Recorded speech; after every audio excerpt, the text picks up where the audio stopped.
Yo, what's up mga ka-treasure? So, meron tayong bagong package na bubuksan. Medyo mabigat, medyo malaki. And, well, technically, hindi na siya bago. Matagal lang nakatambak dito. So, buksan natin siya. And, heads up pa rin sa ating mga cards. So, as you can see, yung mga gamit ko kasing storage ay either ganito or, well, mga ganito. Or kaya naman ito, which is hindi ganun ka-sealed and kaganda for trading card game. Nagkakaroon ng humidity and bumabaluktot yung ibang card.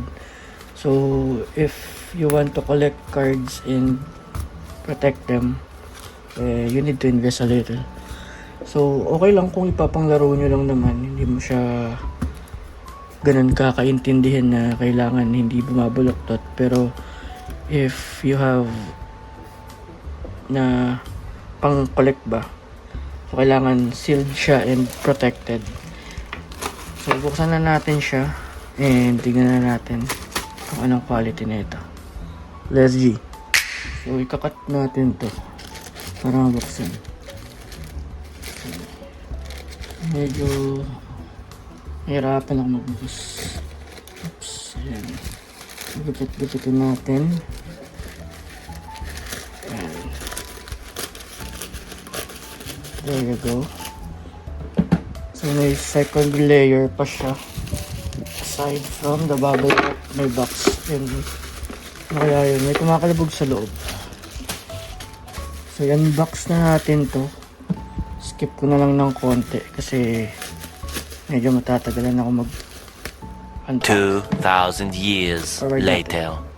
So ayan, bukas na yung ating item. So kita naman siguro medyo glassy. So ayan, plastic glass. I don't know kung tama yung tawag ko, pero ayan siya, acrylic ang ating laging lalagyan. So mura lang to, nasa 200 plus lang to sa Shopee. And as you can see, it's very nice. Yan lang, may tama agad siya dito. Nakikita nyo. Ayun, may tama siya. Pero di naman siguro natin papansinin yan kung ang ano lang natin is storage ng cards. So meron siyang mga dividers and dun yan sinusuksok. And let's try kung paano to kinakabit.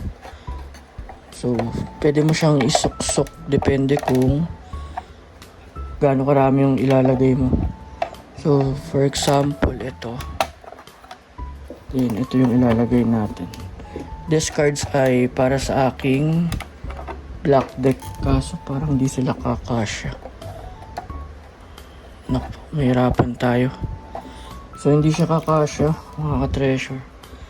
Unless ang ilalagay natin raw na card. Pero ayun, so far okay naman siyang lagayan for its price. Share ko lang. Peace.